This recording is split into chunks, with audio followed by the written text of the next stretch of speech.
Welcome to the Roy Morgan Weekly Update. This week, the weekly indicators languished virtually unchanged in negative territory. But of real concern, the Australian workforce contracted for the third month in a row.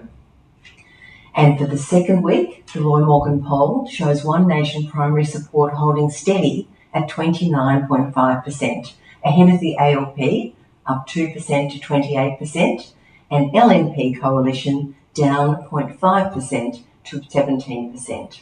The Liberals are on 15%, up 0.5%, and Nationals on 2%, down 1%. Support for the Greens is down 1.5% to 14%, and independents and other parties are unchanged at 11.5%. The big news last week was the unprecedented success of One Nation's Via the Lyre online fundraiser, which launched on Wednesday, June 10, and has raised over $4.2 million from around 70,000 donors, an average of $60 per donor. The campaign tagline is targeting Prime Minister Anthony Albanese. Now, although behind on primary support, the ALP maintains a clear two-party preferred lead over the coalition on 54.5% to 45.5%. Based on how electors said they'd vote. If the federal two-party preferred contest is between ALP and One Nation, it would be closer. The Morgan poll estimate is 53% to 47% in favour of the ALP.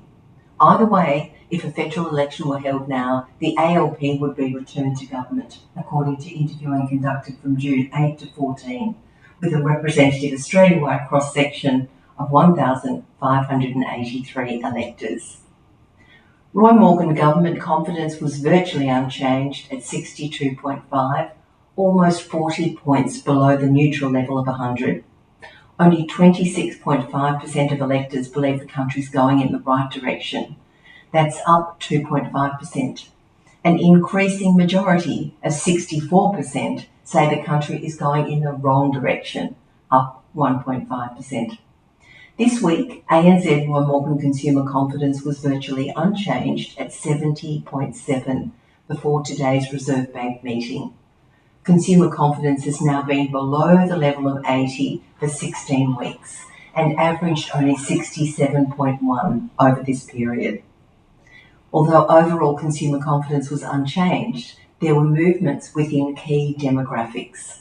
Notably, the consumer confidence for people paying off their homes.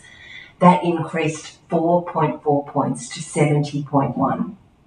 Media speculation in recent weeks has been that the Reserve Bank will not be increasing interest rates again, and their next move, whenever it happens, will be a cut in interest rates, perhaps as soon as the next few months. Today's decision to leave interest rates unchanged is in line with this change in sentiment. In contrast to mortgage holders, there was a drop in confidence for homeowners, down 2.5 points to 72.5, and for renters, down 5.1 points to 68.2. All three housing segments continue to have much lower confidence than before the start of the Iran war and everything that followed. This week, ANZ Roy Morgan inflation expectations were virtually unchanged at 6%, down 0.1% from a year ago. This means Australians expect annual inflation of 6% in each of the next 2 years. Inflation expectations have been very stable over the last 5 weeks and averaged 6% since mid-May. Now to Roy Morgan measures of employment and unemployment. And there was considerable weakness in May, with real unemployment up 0.6% to 10.7%. There were 1.7 million Australians looking for work, up 69,000 from a month ago. Most concerningly, there was a contraction in employment in May, fewer jobs, which drove real unemployment up. Overall, employment was down 300,000 to under 14.2 million, and this was due to falls in both part-time and full-time employment. The net result was a contracting workforce, down 231,000 to just under 15.9 million. As I said earlier, this is the third month the Australian workforce has contracted. Workforce underutilisation was at 20.2%, down 0.1% from a month ago. An estimated 3.21 million people, and clearly an indicator of a weak economy, struggling to generate new jobs. The May estimates continue a long run of high figures, with more than 3 million Australians now underutilised for an 18th straight month. And finally today, to the annual end of financial year sales forecasts Roy Morgan conducts in conjunction with the Australian Retail Council, the ARC. Roy Morgan interviewed over 5,000 Australians in late May to find out what their intentions were for this year's end of financial year sales period.